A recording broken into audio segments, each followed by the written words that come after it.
नमस्कार दोस्तों, आप सबों का स्वागत है। बिहार बोर्ड मैट्रिक परीक्षा 2024 के लिए विज्ञान का बहुत महत्वपूर्ण ऑब्जेक्टिव प्रश्न।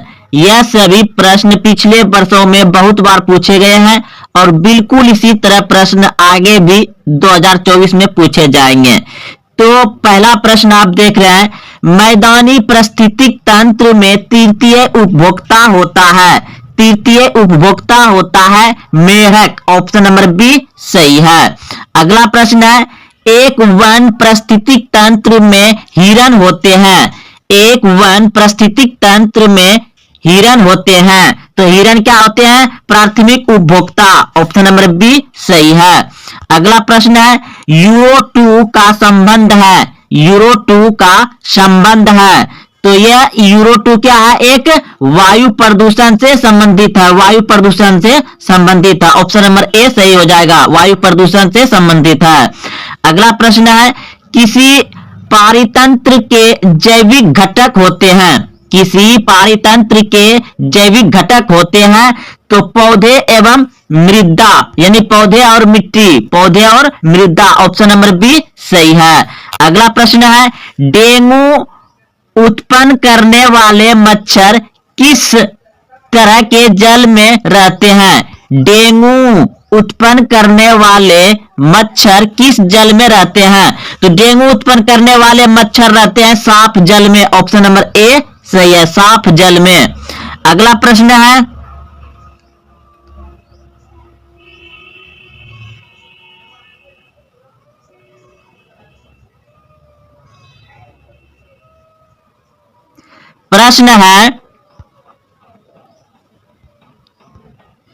प्रश्न है निम्न में कौन आयनिक यौगिक है? निम्न में कौन आयनिक यौगिक है? तो KCl। ऑप्शन नंबर सी सही है। अगला प्रश्न है, किस धातु को केरोसिन में डुबाकर रखते हैं? किस धातु को केरोसिन में डुबाकर रखते हैं? तो सोडियम को रखते हैं। सोडियम यानी Na। ऑप्शन नंबर ए सही है।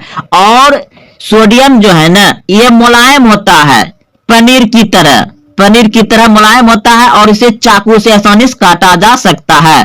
तो आप लोग अच्छे से समझ गए किस धातु को केरोसिन में डुबाकर रखा जाता है, तो सोडियम यानी Na को, और ये पनीर की तरह मुलायम होता है, इसे चाकू से काटा जा सकता है। अगला प्रश्न है, एल्युमिनियम का प्रमुख अयस्क है। एल्युमिनियम का प्रमुख अयस्क है, तो एल्युमिनियम का प्रमुख अयस्क है बॉक्साइड। ऑप्शन नंबर सी सही है। आप सभी बहुत अच्छे से जानते थे, बॉक्साइड।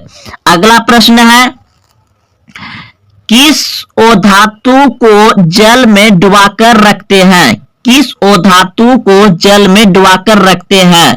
तो फास्फोरस। कौन सा फास्फोरस? श्वेत फास्फोरस को जल में डुबाकर रखते हैं, श्वेत फास्फोरस को। अगला प्रश्न है, निम्नलिखित में कौन उपधातु है? निम्नलिखित में कौन उपधातु है? तो Sb। याद रखिएगा, Sb जो है कि उपधातु है। अगला प्रश्न है, बॉक्साइड किस धातु का अयस्क है? तो बॉक्साइड एल्युमिनियम का अयस्क है। ऑप्शन नंबर ए सही है। अगला प्रश्न है, क्लोरीन की संयुक्ता क्या है? क्लोरीन की संयुक्ता क्या है? तो एक। ऑप्शन नंबर सी सही है। अगला प्रश्न है, हेमेटाइट किस धातु का अयस्क है? हेमेटाइट लोहा से। हेमेटाइट लोहा, यानी कि हेमेटाइट किस धातु का अयस्क है? तो लोहा। ऑप्शन नंबर ए सही है। अगला प्रश्न है, सल्फाइड अयस्क के रूप में पाए जाने वाला मुख्य धातु है। सल्फाइड अयस्क के रूप में पाए जाने वाले मुख्य धातु है, तो जिंक और कॉपर। और जिंक और कॉपर यानी ऑप्शन नंबर ए सही हो जाएगा। ऑप्शन नंबर ए सही है, जिंक और कॉपर। अगला प्रश्न है, गैलेना किस धातु का अयस्क है? गैलेना किस धातु का अयस्क है? तो लेड यानी शीशा का अयस्क है गैलेना। गैलेना किस धातु का अयस्क है? लेड यानी शीशा। अगला प्रश्न है, निम्नलिखित में कौन सी धातु अपने लवणों से लोहा द्वारा विस्थापित हो सकती है? तो ऑप्शन नंबर हो जाएगा इसका डी, तांबा। अगला प्रश्न है, किस धातु को चाकू से सरलता से काटा जा सकता है? किस धातु को, देखिए अब आगे रुकिए थोड़ा पीडीएफ यहां से आते हैं, यहां से आइए। तो अभी आप ये सभी प्रश्न पढ़ चुके हैं कि हेमेटाइट किस धातु का अयस्क है? तो लोहा से सल्फर अयस्क के रूप में पाए जाने वाला मुख्य धातु है। तो कॉपर और जिंक। गैलेना किस धातु का अयस्क है? लेड का। अब आगे बढ़ते हैं। तो यहां से प्रश्न है, निम्नलिखित में कौन सी धातु अपने लवणों से लोहे द्वारा विस्थापित है? तो हो जाएगा आपका ऑप्शन नंबर डी, बिल्कुल सही है, तांबा। ऑप्शन नंबर डी सही हो जाएगा, तांबा। अगला प्रश्न है, किस धातु को चाकू से सरलता से काटा जा सकता है? किस धातु को चाकू से सरलता से काटा जा सकता है? तो उत्तर पर है सोडियम। ऑप्शन नंबर डी सही हो जाएगा, सोडियम यानी Na। अगला प्रश्न है, सामान्य तापमान पर द्रव अवस्था में स्थित धातु और अधातु के युग्म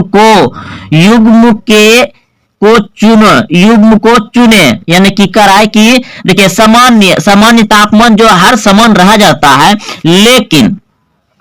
लेकिन वह जो है कि द्रव अवस्था में स्थित रहता है, तो वह हो जाएगा, क्योंकि ये ब्रोमीन क्या है? द्रव है, लेकिन ये ओ धातु है, पारा भी ब्रोमीन क्या है? पारा भी द्रव्य है। तो सामान्य तापमान पर ये दोनों जो है कि द्रव अवस्था में रहता है। कौन सा? तो ब्रोमीन और पारा, यानी कि ये कमरे के तापमान पर क्या आता है? जितना तापमान कमरा का रहता है उसमें ये द्रव अवस्था में पाया जाता है।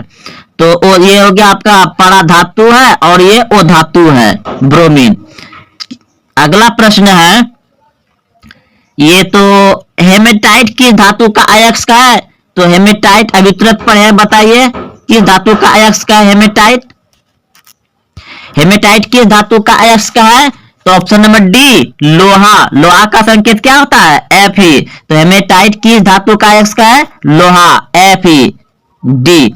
अगला प्रश्न है, विद्युत के सुचालक युग्म को चुने, यानी कि विद्युत जो जिसमें सुचालक हो जाता है, विद्युत आर पार यानी चला जाता है, आता जाता है, तो कौन सा हो जाएगा?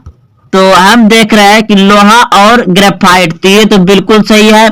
इसमें तांबा सही है, लेकिन ये सल्फर में नहीं होता है। इसमें सोना सही है, लेकिन इसमें हीरा में नहीं होता है। इसमें चांदी सही है, लेकिन इसमें नहीं होता है। तो ऑप्शन नंबर ए ही सही हो जाएगा, ए, यानी कि इसमें दोनों सही है। युग्म मतलब जोड़ा, ये दोनों लोहा और ग्रेफाइट सही है। इसमें आपका सल्फर गलत है, इसमें ना होता, और इसमें हीरा गलत हो जाएगा, और इसमें ये गलत हो जाएगा। चांदी सही है, तांबा सही है, सोना सही है। तो दोनों लेकिन सही होना चाहिए। तो दोनों किसमें सही है? ऑप्शन नंबर ए में। अगला प्रश्न देखते हैं, धातुओं को जोड़ने में प्रयुक्त गैस, यानी कि धातु को वेल्डिंग किया जाता है, तो उसमें कौन सा गैस प्रयुक्त होता है? एथाइन। ऑप्शन नंबर सी सही है, धातु को जोड़ने में प्रयुक्त गैस किसका उपयोग होता है? एथाइन। अगला प्रश्न है, सक्रिय श्रेणी में हाइड्रोजन के निचली वाली धातुएं हैं, तो ये हो जाएगा आपका अम्लों से हाइड्रोजन विस्थापित नहीं करती, ऑप्शन नंबर सी सही है। ऑप्शन नंबर सी हो जाएगा इसका, रुकिए, ऑप्शन नंबर सी सही है। अगला प्रश्न है, बहुत ही इंपॉर्टेंट प्रश्न और VVI है। यह प्रश्न बहुत बार पूछे गए और पूछे जाएंगे, इस साल तो पक्का ये प्रश्न आएगा ही आएगा। क्या है? जल में हाइड्रोजन और ऑक्सीजन के परमाणुओं का अनुपात क्या होता है? जल में हाइड्रोजन तथा ऑक्सीजन के परमाणु संख्याओं का अनुपात क्या होता है? तो जल का होता है जल में कर रहा है ना, यहां से हो जाएगा। तो ये हाइड्रोजन का होता है 2 और ऑक्सीजन का हो जाएगा 1, यानी कि ऑप्शन नंबर बी हो जाएगा। ऑप्शन नंबर बी सही है। बी, ऑप्शन नंबर बी सही है। जल में हाइड्रोजन तथा ऑक्सीजन के परमाणु संख्या का अनुपात है, तो ऑप्शन नंबर बी हो जाएगा 2:1।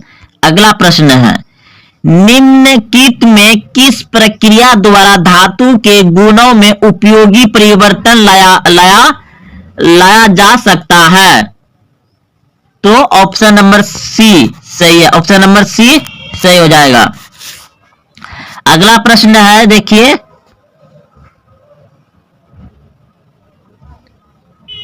हाँ, प्रश्न है, निम्नलिखित में कौन ओ धातु है? निम्नलिखित में कौन ओ धातु है? तो बताइए इसमें कौन ओ धातु है? तो ओ धातु है, निम्नलिखित में कौन ओ धातु है? तो ऑप्शन नंबर ए सही हो जाएगा, Fe, लोहा। अगला प्रश्न है, 1 ग्राम सोने से कितना लंबा तार बनाया जा सकता है? 1 ग्राम सोने से कितना लंबा तार बनाया जा सकता है? तो 1 ग्राम सोने से 2 किलोमीटर तक लंबा तार बनाया जा सकता है, 2 किलोमीटर तक। अगला प्रश्न है, कौन सा ओ धातु कमरे के ताप पर द्रव अवस्था में होता है? तो अभी तुरंत जोड़ा लगाने वाला पढ़े थे, जोड़ा लगाने में क्या था? ये दोनों था। तो यहाँ क्या पूछा है? ओ धातु। अगर ओ धातु नहीं रहता तो पड़ा हो जाता, लेकिन यहाँ ओ धातु है, तो ओ धातु जानते हैं क्या होता है? ब्रोमीन। कौन सा ओ धातु कमरे के ताप पर द्रव अवस्था में होता है? तो ब्रोमीन, ऑप्शन नंबर ए सही है। अगला प्रश्न है, निम्नलिखित में कौन सी धातु सबसे अधिक तन्य है? सबसे अधिक तन्य है, निम्नलिखित में से कौन सी धातु सबसे अधिक तन्य है? तो सबसे तन्य कौन सा है? सोना, ऑप्शन नंबर ए सही है। 1 ग्राम सोने से 2 किलोमीटर तक तार बनाया जाता है, तो सबसे तन्य यानी कि ताना किसका है? सोना का है। तो अगला प्रश्न देखिए, सीसा और टीन की मिश्र धातु को कहते हैं? सीसा और टीन की मिश्र धातु को कहते हैं gun metal, option number C सही है, गन मेटल। अगला प्रश्न है, निम्नलिखित में किसकी आघात वर्धता सबसे अधिक है? आघात वर्धता है कि वही तन्य हो ना, तो किसका हो जाएगा इसमें? इसमें तो सोना नहीं दिया गया है, तो चांदी होगा, चांदी, ऑप्शन नंबर ए सही है। अगला प्रश्न है, निम्नलिखित में से किसे चाकू से काटा जा सकता है? निम्नलिखित में से किसे चाकू से काटा जा सकता है? तो लिथियम, ऑप्शन नंबर ए सही है, लिथियम को भी चाकू से काटा जा सकता है। अगला प्रश्न है, एकमात्र ओ धातु जो द्रव रूप में पाई जाती है? तो एक क्वेश्चन पूछ दिया है, एकमात्र ओ धातु जो द्रव रूप में पाई जाती है, तो ब्रोमीन है, ब्रोमीन। अगला प्रश्न है, शुद्ध सोने को व्यक्त किया जाता है? शुद्ध सोने को व्यक्त किया जाता है, तो शुद्ध सोने को व्यक्त किया जाता है 22 कैरेट से, 22 कैरेट से, ऑप्शन नंबर ए सही है। 22 कैरेट, सॉरी रुकिए, 22 कैरेट से बनता है आपका आभूषण, लेकिन शुद्ध सोना जो होता है वह 24 कैरेट का होता है, 24 कैरेट का। 22 कैरेट का क्या होता है? आभूषण बनता है, उसमें कुछ मिलावट किया जाता है, क्योंकि शुद्ध सोना जो है ना मुलायम होता है, तो मुलायम होगा तो उसका तो जेवर गहना बनेगा नहीं, उसमें तो कुछ कठोरतापन होना चाहिए। तो 22 कैरेट होता है, यानी कि 2 कैरेट से दो से कुछ अलग से मिला दिया जाता है। तो शुद्ध सोने को व्यक्त किया जाता है, यानी कि शुद्ध सोना जो होता है किसका? 24 कैरेट का जो सोना है वह एकदम बिल्कुल शुद्ध है, ऑप्शन नंबर बी सही हो जाएगा। सही कथन को चुने, तो सही कथन को चुने, तो इसमें सही कथन हो जाएगा आपका ऑप्शन नंबर ए ही शुरू में। धातुएं प्राय ठोस गैस या ठोस होती है। धातुएं क्या होती है? प्राय गैस या ठोस होती है। जैसे देखिए, हाइड्रोजन धातु है, ऑक्सीजन भी धातु है, तो ऑक्सीजन गैस है और ठोस भी हो सकता है धातु। धातु तो जैसे लोहा हो गया, ठोस है। चलिए, तो समझ गए होंगे कि धातु ओ धातु में प्राय क्या होती है? गैस हो सकती है या तो ठोस हो सकती है। चलते अगले प्रश्न की ओर। धातु जो सिर्फ अम्लराज में घुलता है, धातु जो सिर्फ अम्लराज में घुलता है, तो अम्लराज में जो घुल जाता है पूरा एकदम, तो वो है सोना आपका AU सोना। ऑप्शन नंबर सी सही हो जाएगा। अगला प्रश्न है हीरा निम्नलिखित में किसका अप्रूप है? हीरा निम्नलिखित में से किसका अप्रूप है? तो हीरा जो है कि कार्बन का अप्रूप है। ऑप्शन नंबर ए सही हो जाएगा। कार्बन का अप्रूप है हीरा। अगला प्रश्न है निम्नलिखित में कौन सी प्रक्रिया एनोडीकरण है? तो ऑप्शन नंबर ए सही हो जाएगा। ऑप्शन नंबर ए सही है। एल्युमिनियम पर उसके ऑक्साइड की मोटी परत चढ़ाने की क्रिया को कहते हैं। तो दोस्तों अगर आपको अच्छा लगा तो अपने दोस्तों में भी शेयर करें, और हाँ अभी तक चैनल को सब्सक्राइब नहीं किया तो चैनल को सब्सक्राइब कर लें और लाइक जरूर करें। फिर मिलते हैं अगले वीडियो में। जय हिंद, जय भारत। जब हम किसी वस्तु को देखते हैं तो उसका प्रतिबिंब बनता है। जब हम किसी वस्तु को देखते हैं तो आंख में उसका प्रतिबिंब कहां बनता है? प्रश्न कर रहा है जब भी हम किसी वस्तु को देख रहे हैं तो उसका प्रतिबिंब कहां बनता है? आंख में, कॉर्निया पर, रेटिना पर, पुतली पर, किस पे बनता है? आपके सामने 4 ऑप्शन है। इस प्रश्न का उत्तर बहुत विद्यार्थी में से आप सभी जानते होंगे कि उसका प्रतिबिंब बनता है रेटिना पर। ऑप्शन नंबर बी बिल्कुल सही है। जब हम किसी वस्तु को देखते हैं तो उसका प्रतिबिंब कहां बनता है? आंख में, रेटिना पर बनता है। अगला प्रश्न देखिए, जब आंख बहुत दूर की वस्तु पर फोकस की जाती तो सिलियरी मांसपेशियां क्या करता है? सबसे कम तनाव में रहती है, थोड़ा तनाव में रहती है, सबसे अधिक तनाव में रहती है, या तनाव में नहीं रहती है? तो इस प्रश्न का उत्तर हो जाएगा जब आंख बहुत दूर की वस्तु पर फोकस की जाती है तो सिलियरी मांसपेशियां सबसे कम तनाव में रहती है। ऑप्शन नंबर ए यानी को बिल्कुल सही है। अगला प्रश्न है कि निकट दृश्य वाली आंख किन वस्तुओं को साफ साफ देख सकता है?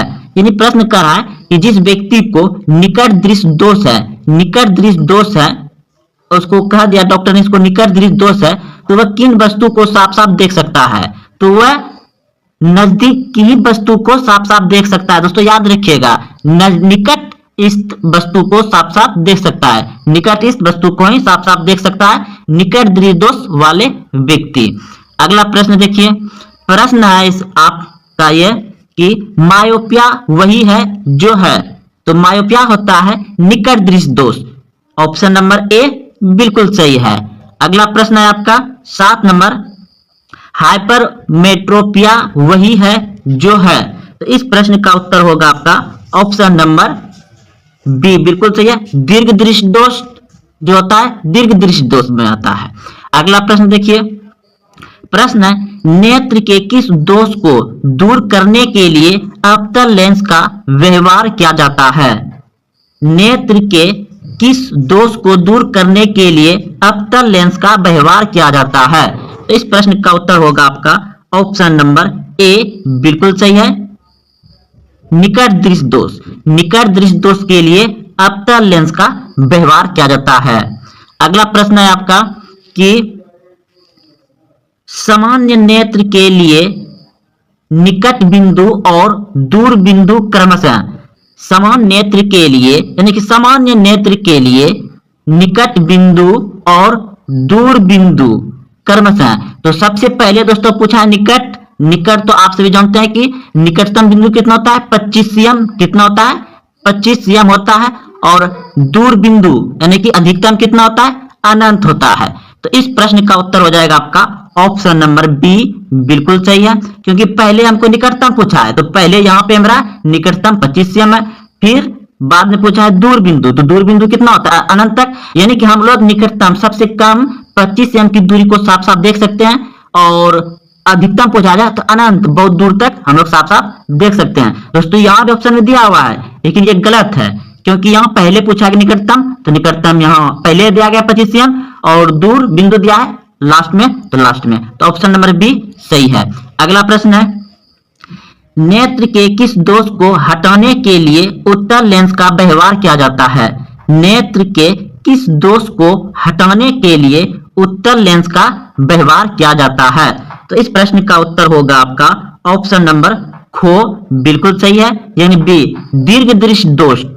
दीर्घ दृष्टि दोष को हटाने के लिए उत्तल लेंस का प्रयोग किया जाता है और निकट दृष्टि दोष को हटाने के लिए अवतल लेंस का प्रयोग किया जाता है। अगला प्रश्न है कि ओ बिंदुकता दूर करने के लिए किस लेंस का व्यवहार किया जाता है? तो इस प्रश्न का उत्तर होगा आपका ऑप्शन नंबर सी, बिल्कुल सही है, बेलनाकार लेंस का प्रयोग किया जाता है। अगला प्रश्न है कोई व्यक्ति दुफोकसीय लेंस का प्रयोग करता है तो वह पीड़ित है। कोई व्यक्ति दुफोकसीय लेंस का प्रयोग करता है तो वह पीड़ित है। तो इस प्रश्न का उत्तर हो जाएगा आपका ऑप्शन नंबर सी, बिल्कुल सही है, यानी निकट दृष्टि दोष एवं दीर्घ दृष्टि दोष दोनों दोष से वह ग्रस्त है, पीड़ित है, जो कि वह दुफोकसीय लेंस का प्रयोग करता है। अगला प्रश्न देखिए, प्रश्न है आपका अगला नंबर कि सरल सूक्ष्मदर्शी में होता है। सरल सूक्ष्मदर्शी में होता है, क्या होता है? एक उत्तल लेंस होता है। अगला प्रश्न देखिए, बहुत छोटी वस्तुओं को देखने के लिए व्यवहार किया जाता है, यानी बहुत छोटी वस्तुओं को देखने के लिए व्यवहार में लिया जाता है या किया जाता है। तो इस प्रश्न का उत्तर हो जाएगा आपका ऑप्शन नंबर सी, यानी गो, बिल्कुल से सूक्ष्मदर्शी का। बहुत छोटी छोटी वस्तु को देखने के लिए हमें किसका प्रयोग करते हैं? सूक्ष्मदर्शी का। अगला प्रश्न है आपका कि बहुत दूर की वस्तु का विवरण देखने के लिए व्यवहार किया जाता है। तो इस प्रश्न का उत्तर हो जाएगा आपका ऑप्शन नंबर ए, यानी को, बिल्कुल सही है, दूरबीन का। बहुत दूर की वस्तु का विवरण देखने के लिए व्यवहार किया जाता है दूरबीन का, और छोटी सी छोटी वस्तु को देखने के लिए व्यवहार किया जाता है किसका? सूक्ष्मदर्शी का। तो इस प्रश्न का उत्तर ऑप्शन नंबर ए था, दूरबीन। अगला प्रश्न देखिए, प्रश्न है आपका कि संयुक्त सूक्ष्मदर्शी में दो उत्तल लेंस होते हैं, वस्तु की ओर वाला लेंस कहलाता है। तो क्या कहलाता है? अभिदृश्यांक कहलाता है। अगला प्रश्न देखिए, प्रश्न है कि बिग बैंग सिद्धांत किसने बताया? बिग बैंग सिद्धांत किसने बताया? इस प्रश्न का उत्तर हो जाएगा आपका ऑप्शन नंबर ए, बिल्कुल सही है, गैलीलियो ने। अगला प्रश्न है निम्नलिखित में किसका केंद्र पर सूर्य है? निम्नलिखित में किसके केंद्र पर सूर्य है? तो इस प्रश्न का उत्तर होगा आपका ऑप्शन नंबर गो, बिल्कुल सही है, यानी सी नंबर, सौर मंडल के। सौर मंडल के। अगला प्रश्न है सौर मंडल का कौन सा ग्रह सबसे अधिक गर्म है? सौर मंडल का कौन सा ग्रह सबसे अधिक गर्म है? तो बुध सबसे अधिक गर्म है। अगला प्रश्न है सबसे अधिक उपग्रह वाला ग्रह है? सबसे अधिक उपग्रह वाला ग्रह है तो बृहस्पति। बृहस्पति को सबसे ज्यादा उपग्रह है, और पृथ्वी को एक ही ग्रह है चंद्रमा, और चंद्रमा को जीवाश्म उपग्रह भी कहा जाता है। अगला है सूर्य और पृथ्वी के बीच दो ग्रह है, ग्रह है तो शुक्र और बुध। सूर्य और पृथ्वी के बीच दो ग्रह है, कौन कौन से? शुक्र और बुध। ऑप्शन नंबर बी सही है। अगला प्रश्न है निम्नलिखित में कौन तारामंडल नहीं है? निम्नलिखित में कौन तारामंडल नहीं है? तो इस प्रश्न का उत्तर होगा आपका ऑप्शन नंबर गो, बिल्कुल सही है, ध्रुव तारा। प्रश्न 18 नंबर निम्नलिखित में किसमें नाभिकीय संलयन नहीं होता है? तो इस प्रश्न का उत्तर हो जाएगा आपका श्वेत विमान। अगला प्रश्न है कि पृथ्वी के मेटल में क्या क्या है? पृथ्वी के मेटल में क्या क्या है? तो इस प्रश्न का उत्तर होगा आपका ऑप्शन नंबर ए, बिल्कुल सही है, लोहे के और मैग्नीशियम के सिलिकेट। लोहे के और मैग्नीशियम के सिलिकेट है। अगला प्रश्न है आपका कि ओरियन क्या है? ओरियन क्या है? तो इस प्रश्न का उत्तर होगा आपका ऑप्शन नंबर खो, बिल्कुल सही है, तारामंडल है। दूध मेखला क्या है? दूध मेखला क्या है? तो इस प्रश्न का उत्तर होगा आपका ऑप्शन नंबर डी, बिल्कुल सही है, आकाश गंगा है। दूध मेखला क्या है? आकाश गंगा है। अगला प्रश्न है कि प्रकाश वर्ष मात्रक है। प्रकाश वर्ष मात्रक है किसका? तो प्रकाश वर्ष मात्रक है दूरी का, ऑप्शन नंबर सी बिल्कुल सही है। अगला प्रश्न है कि एक प्रकाश वर्ष लगभग होता है, एक प्रकाश वर्ष लगभग होता है, तो इस प्रश्न का उत्तर हो जाएगा ऑप्शन नंबर सी बिल्कुल सही है। 9.46 गुना 10 पे पावर 12 किलोमीटर। एक प्रकाश वर्ष लगभग कितना होता है? 9.46 गुना 10 पे पावर 12 किलोमीटर। अगला प्रश्न है आपका पारसेक मात्रक है, पारसेक मात्रक है, किसका मात्रक है? तो पारसेक मात्रक है दूरी का। अगला प्रश्न है कि खगोलीय शास्त्री हमारे विश्व के जन्म का समय निर्धारित करते हैं। खगोल शास्त्री हमारे विश्व के जन्म का समय लगभग निर्धारित करते हैं, तो ऑप्शन नंबर सी बिल्कुल सही हो जाएगा। 15 गुना 10 पे पावर 9 वर्ष, 15 गुना 10 पे पावर 9 वर्ष। अगला प्रश्न है कि परमाणु बम आधारित है, परमाणु बम आधारित है, तो इस प्रश्न का उत्तर हो जाएगा आपका ऑप्शन नंबर बी बिल्कुल सही है। नाभिकीय संलयन पर परमाणु बम आधारित है। सूर्य बना हुआ है मुख्यतः, सूर्य बना हुआ है मुख्यतः किससे? हाइड्रोजन एवं हीलियम दोनों से। सूर्य किससे बना हुआ है? हाइड्रोजन एवं हीलियम दोनों से सूर्य बना हुआ है। अगला प्रश्न है कि प्रश्न है आपका मनुष्य की आंख वस्तु का प्रतिबिंब निम्नलिखित में से किस भाग पर बनती है? तो दोस्तों यह प्रश्न पहले भी हो चुका है आपका कि मनुष्य की आंखें वस्तु का प्रतिबिंब निम्नलिखित में किस भाग पर बनती है? तो रेटिना पर बनती है। अगला प्रश्न है कि मानव नेत्र की पुतली के आकार को नियंत्रित करने वाला होता है, तो सिलियरी पेशियां, सिलियरी मांसपेशियां होता है। मानव नेत्र की पुतली के आकार को नियंत्रित करने वाला होता है सिलियरी मांसपेशियां। अगला प्रश्न है आपका आंख के गोले के सामने की बीच वाली पारदर्शक पदार्थ को कहते हैं। आंख के गोले के सामने की बीच वाली पारदर्शी पदार्थ को कहते हैं, तो कॉर्निया कहते हैं। क्या कहते हैं? कॉर्निया कहते हैं।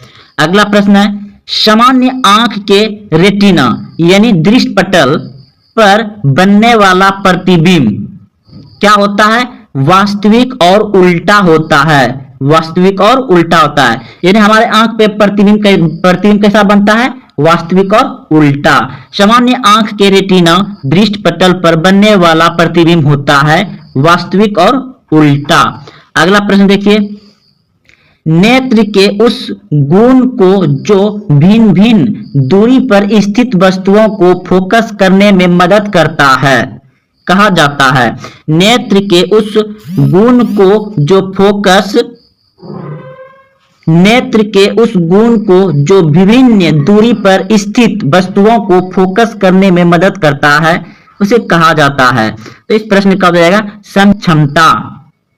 अगला प्रश्न है मानव नेत्र के रेटिना पर शंकुरूपी सेल प्रतिक्रिया दिखते हैं, तो प्रकाश के वर्ण की दिखते हैं।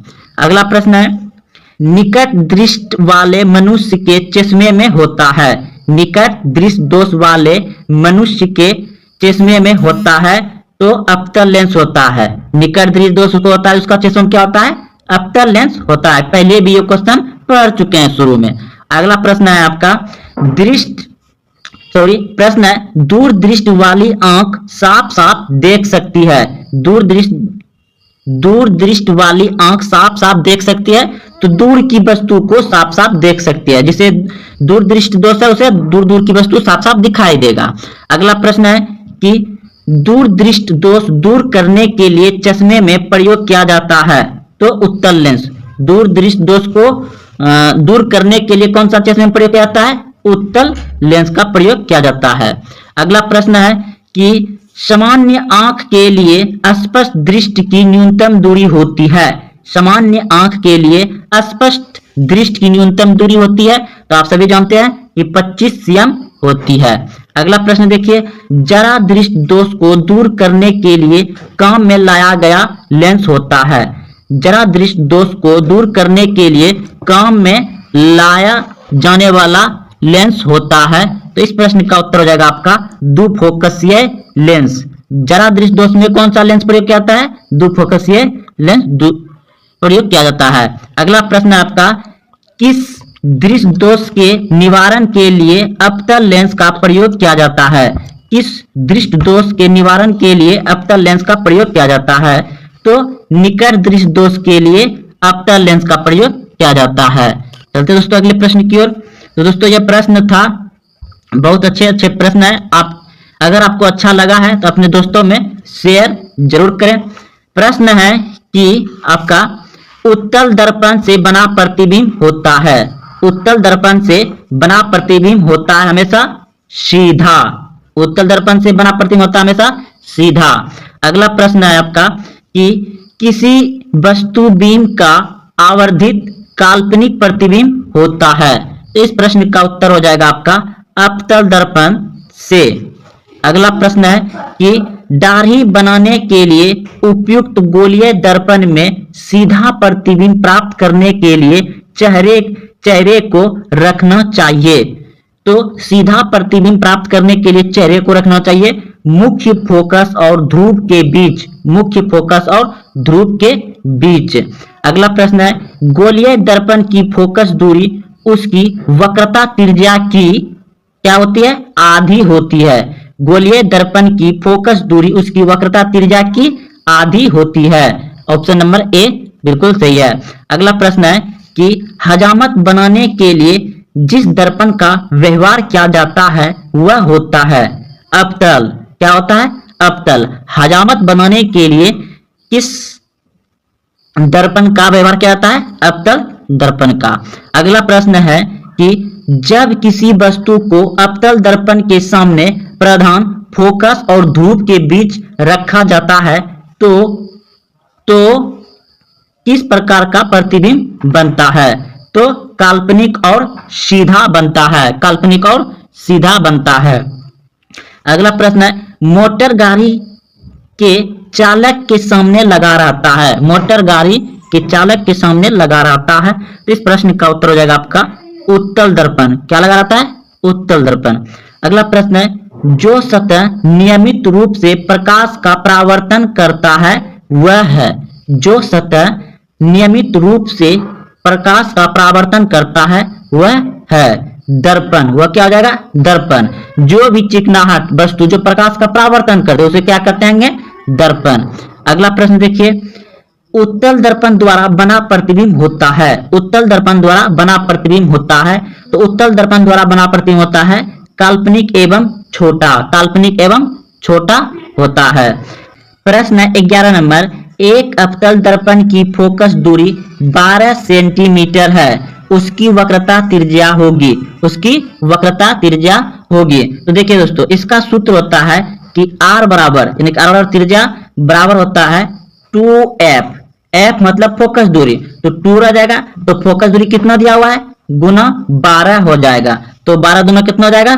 24। तो 24 cm हो जाएगा। Option number C. आप यहां से भी समझ सकते हैं। तो एक अवतल दर्पण की फोकस दूरी 12 cm है तो उसकी वक्रता त्रिज्या कितनी हो जाएगी? दुगुनी हो जाएगी। 12 दूना 24। तो अगला प्रश्न देखिए, एक गोलीय दर्पण की वक्रता त्रिज्या 40 cm है। उसकी फोकस दूरी होगी। उसकी फोकस दूरी क्या हो जाएगी? यानी कि एक गोलीय दर्पण की वक्रता त्रिज्या 40 cm है तो उसकी फोकस दूरी क्या होती है? आधी होती है। यानी कि क्या हो जाएगा? वह 20 cm हो जाएगा। तो देखिए f बराबर होता आपका r/2। f बराबर r/2। तो वक्रता त्रिज्या कितना दिया गया है आपको? 40। तो 40/2 तो 2 से भाग लग जाएगा यानी कि 20 हो जाएगा। तो आपका ऑप्शन नंबर सी बिल्कुल सही था, 20 cm। अगला प्रश्न देखिए, 10 cm फोकस दूरी वाले एक अवतल दर्पण के सामने 20 cm की दूरी पर एक व्यक्ति बीम रखने पर प्रतिबिंब बनेगा। तो दर्पण के वक्रता केंद्र पर बनेगा। ऑप्शन नंबर ए बिल्कुल सही है।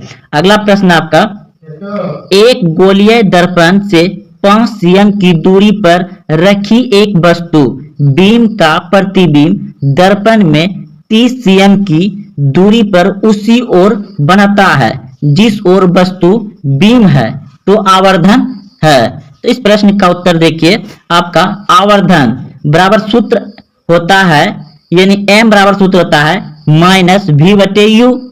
तो v बटे यू कितना आपका -5, तो माइनस माइनस कर जाएगा 6×5 = 30, यानी कि यहाँ पे दिया गया आपको कि m बराबर v बटे यू।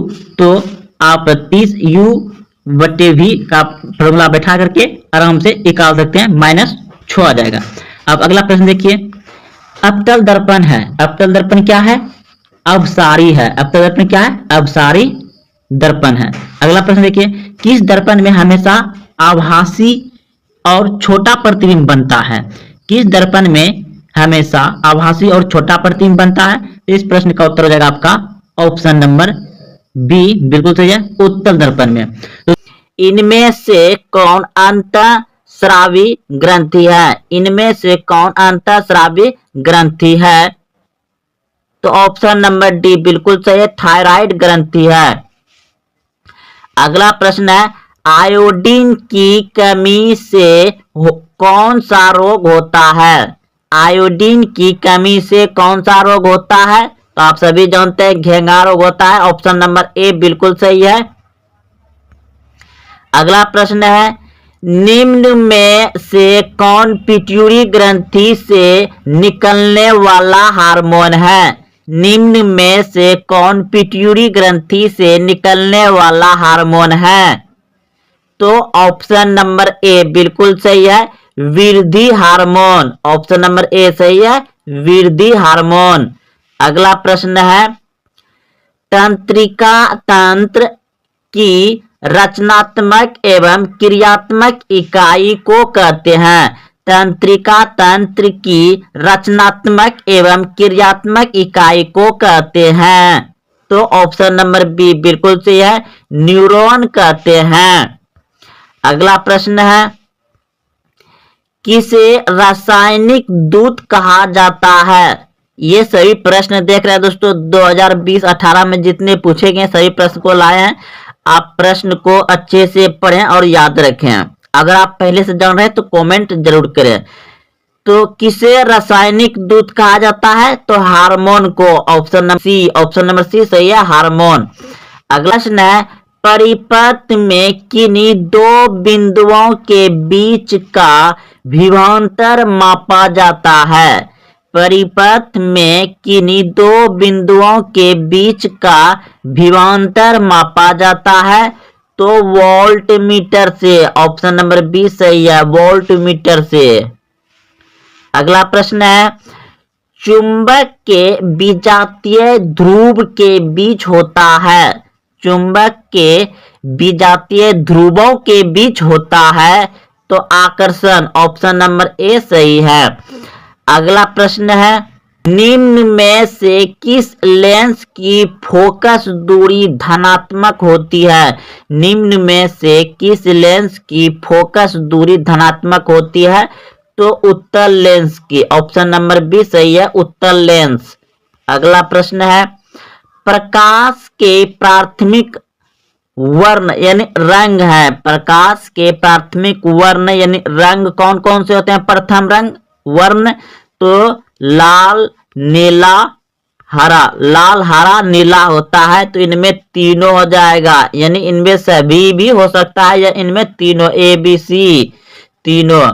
अगला प्रश्न है, पृथ्वी को निम्न स्रोतों से सूर्य द्वारा कौन सी प्रमुख ऊर्जा उपलब्ध है? पृथ्वी को निम्न स्रोतों से सूर्य द्वारा कौन सी प्रमुख ऊर्जा उपलब्ध है? तो उस प्रकाश ऊर्जा और उष्मा ऊर्जा दोनों। तो ऑप्शन नंबर सी बिल्कुल सही है, ए और बी। अगला प्रश्न है, इनमें स्वपोषी कौन है? इनमें स्वपोषी कौन है? तो हरे पौधे। इनमें स्वपोषी कौन है? हरे पौधे। अगला प्रश्न है,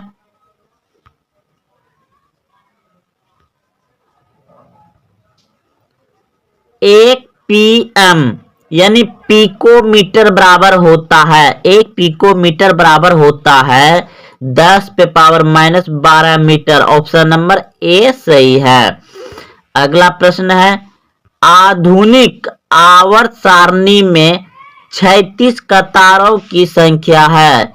आधुनिक आवर्त सारणी में 36 कतारों की संख्या है तो 7। ऑप्शन नंबर बी सही है, 7। अगला प्रश्न है, आवर्त सारणी में कितने वर्ग है? आवर्त सारणी में कितने वर्ग है? तो 18 वर्ग है। ऑप्शन नंबर डी सही है, 18। अगला प्रश्न है, अक्रिय तत्व कौन है? अक्रिय तत्व कौन है? तो हीलियम। ऑप्शन नंबर बी सही है, हीलियम अक्रिय तत्व है। अगला प्रश्न है, आवर्त सारणी के प्रथम वर्ग के सदस्य है। आवर्त सारणी के प्रथम वर्ग के सदस्य होते हैं तो क्षारीय होते हैं। ऑप्शन नंबर बी सही है, क्षारीय धातु होते हैं। अगला प्रश्न है, आधुनिक आवर्त सारणी के वर्ग 11 के तत्व कहलाते हैं। तो मुद्रा धातुएं कहलाते हैं। अगला प्रश्न है, मेंडलीव के आवर्त नियम के अनुसार तत्वों के गुणधर्म निम्नलिखित में किसके आवर्त फलन होते हैं? तो इस प्रश्न का उत्तर हो जाएगा आपका ऑप्शन नंबर बी बिल्कुल सही है, परमाणु द्रव्यमानों के। अगला प्रश्न है, आधुनिक आवर्त सारणी के उदग्र स्तंभ निम्नलिखित में क्या कहलाते हैं? आधुनिक आवर्त सारणी के उदग्र स्तंभ निम्नलिखित में क्या कहलाते हैं? तो समूह। ऑप्शन नंबर बी सही है, समूह कहलाते हैं। अगला प्रश्न है, आधुनिक आवर्त सारणी की 36 कतारें निम्नलिखित में क्या कहलाती है? आधुनिक आवर्त सारणी की 36 कतारें निम्नलिखित में क्या कहलाती है?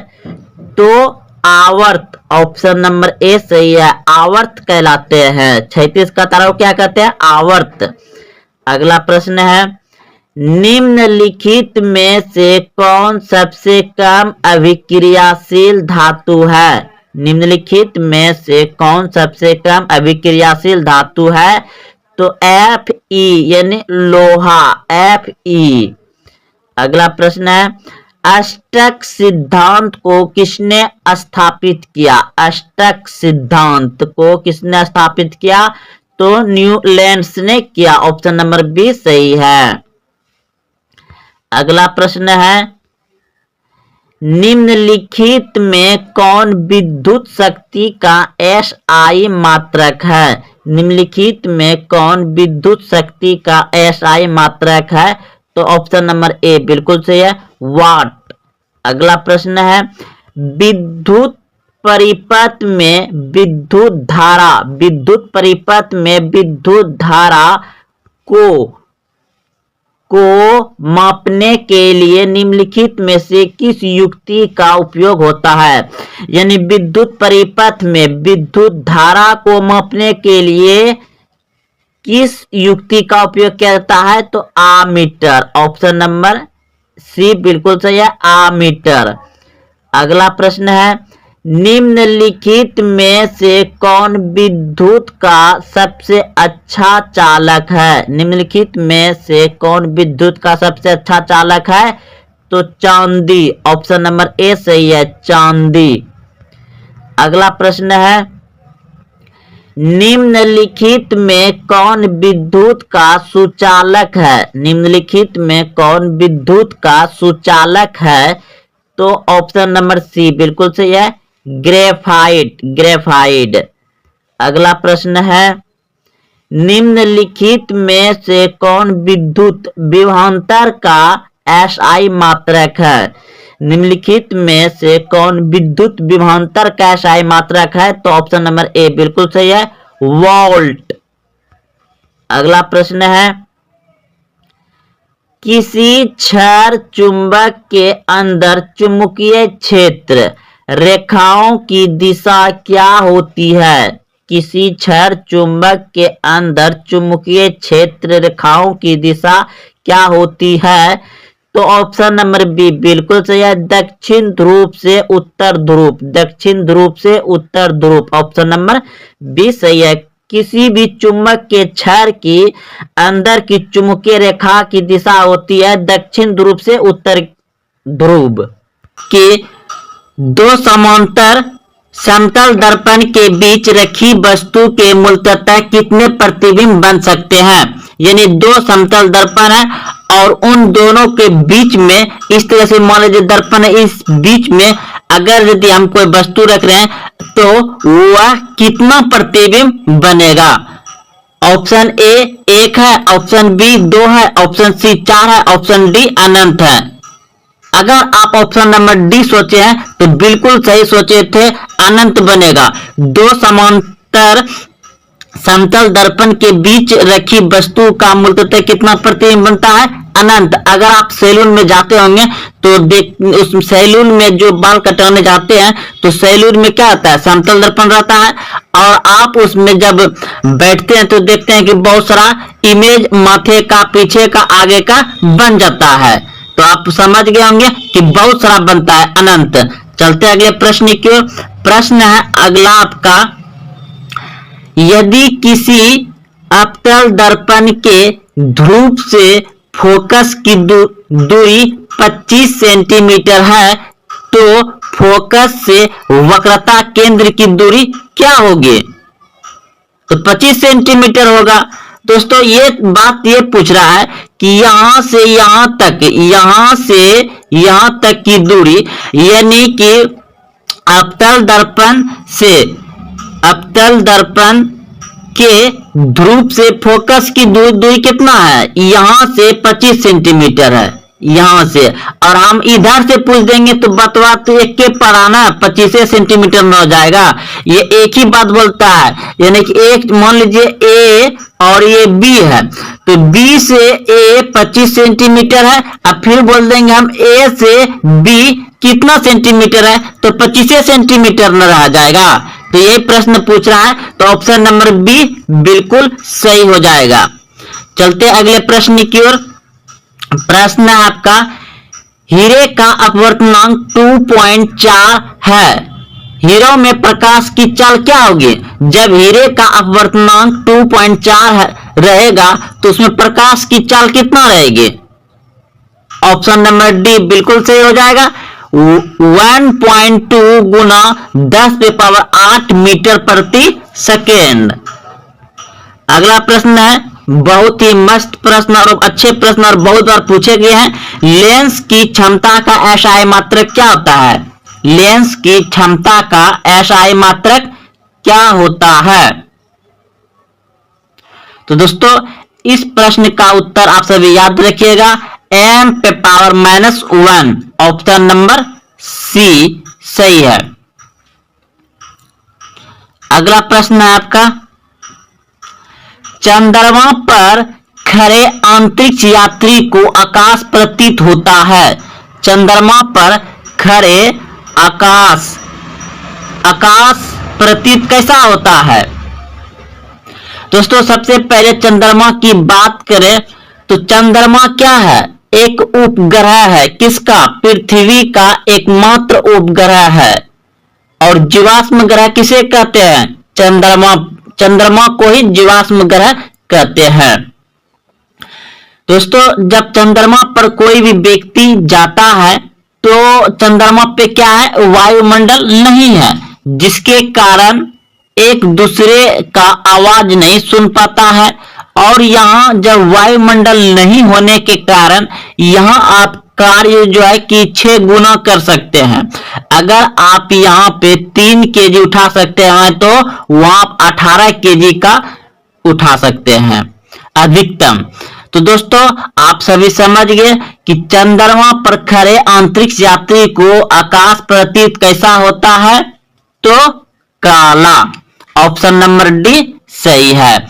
अगला प्रश्न है, विद्युत धारा की प्रबलता को मापने के लिए किसका उपयोग किया जाता है? विद्युत धारा की प्रबलता को मापने के लिए किसका उपयोग किया जाता है?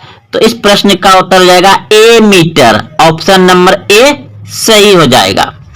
अगले प्रश्न की ओर।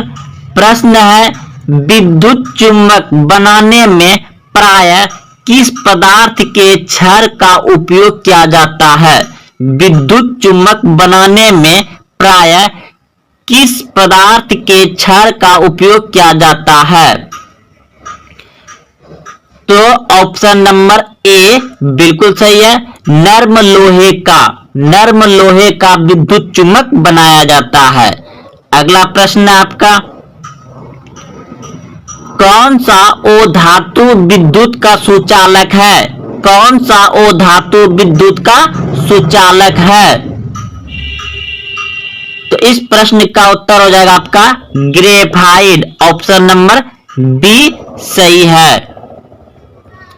अगला प्रश्न है, आवर्त सारणी में किसी वर्ग में ऊपर से नीचे जाने पर तत्व का धात्विक गुण क्या होता है?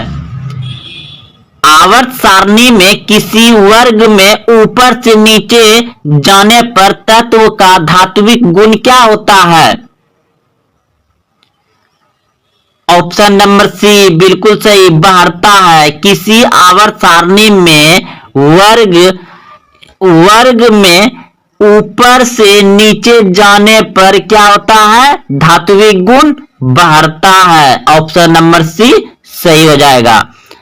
अगला प्रश्न है, बॉन्ड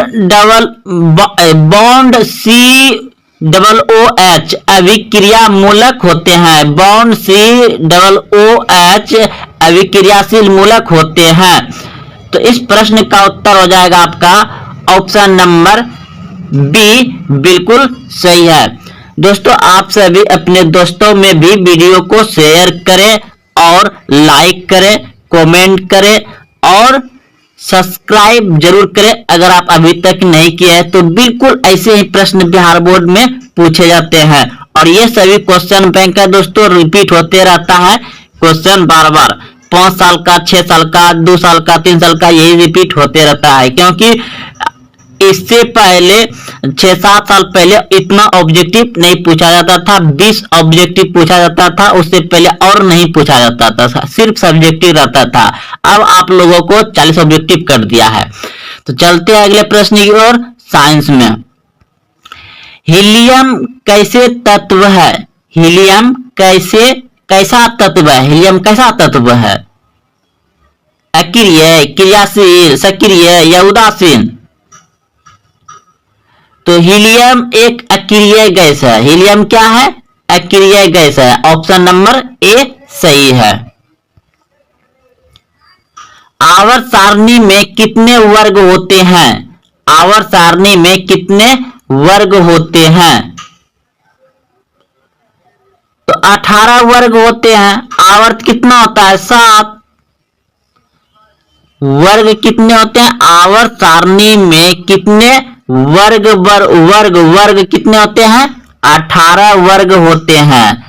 और आवर्त कितने होते हैं? 7 होते हैं। अगला प्रश्न है, जल का पीएच मान कितना होता है? जल का पीएच मान कितना होता है? तो 7 होता है। जल क्या होता है? उदासीन होता है। और अम्लीय क्या होता है? 7 से कम। क्षारीय क्या होता है? 7 से अधिक। अगला प्रश्न है, किसी पदार्थ से ऑक्सीजन का निष्कर्षण कहलाता है? तो इस प्रश्न का उत्तर हो जाएगा अवकरण। ऑप्शन नंबर बी सही है। अगला प्रश्न है, वन पारिस्थितिक तंत्र में हिरण होते हैं? वन पारिस्थितिक तंत्र में हिरण होते हैं। प्राथमिक उपभोक्ता ऑप्शन नंबर बी सही है। हमारे शरीर में विभिन्न जैविक कार्य का नियंत्रण होता है, यानी हमारे शरीर में विभिन्न जैविक कार्यों का नियंत्रण होता है। किसके द्वारा होता है? तंत्रिका द्वारा, रसायनों द्वारा, तंत्रिका एवं रसायनों दोनों के द्वारा, यह इनमें से कोई नहीं है। तो इस प्रश्न का उत्तर हो जाएगा ऑप्शन नंबर सी, बिल्कुल सही है। तंत्रिका एवं रसायनों दोनों के द्वारा, ऑप्शन नंबर सी बिल्कुल सही है। हमारे शरीर में विभिन्न जैविक कार्य को नियंत्रित कौन करता है? तंत्रिका द्वारा और रसायनों के द्वारा। तो ऑप्शन नंबर सी बिल्कुल सही जाएगा, दोनों। अगला प्रश्न है, निम्नलिखित में कौन एमिनो अम्ल के विखंडन से बनता है? निम्नलिखित में कौन एमिनो अम्ल विखंडन से बनता है?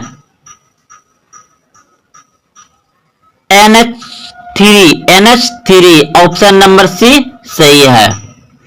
अगला प्रश्न है, हृदय के वेस्मों का शिथिलीकरण कहलाता है? हृदय के वेस्मों का शिथिलीकरण कहलाता है। तो इस प्रश्न का उत्तर हो जाएगा आपका ऑप्शन नंबर बी, बिल्कुल सही है, डायस्टॉल, ऑप्शन नंबर बी सही है। अगला प्रश्न है आपका, इनमें किसके द्वारा अमीमा भोजन का अंत ग्रहण करता है? इनमें किसके द्वारा अमीमा भोजन का अंत ग्रहण करता है? कूटपात, ऑप्शन नंबर ए सही है। कूटपात, अमीमा किसके द्वारा भोजन ग्रहण करता है या अंतर ग्रहण करता है? कूटपात, ऑप्शन नंबर ए सही है। अगला प्रश्न आपका, आयोडीन की कमी से रोग होता है? आयोडीन की कमी से रोग होता है। तो आप सभी जानते हैं कि आयोडीन की कमी से क्या होता है? घेंगा रोग होता है। और इंसुलिन की कमी से क्या होता है? मधुमेह रोग होता है। इंसुलिन की कमी से मधुमेह रोग, और आयोडीन यानी कि नमक की कमी से होता है घेंगा रोग। तो दोस्तों ये सभी प्रश्न जो था आपका बहुत महत्वपूर्ण ऑब्जेक्टिव था, और बिल्कुल ऐसे ही प्रश्न दोस्तों पूछे जाते हैं।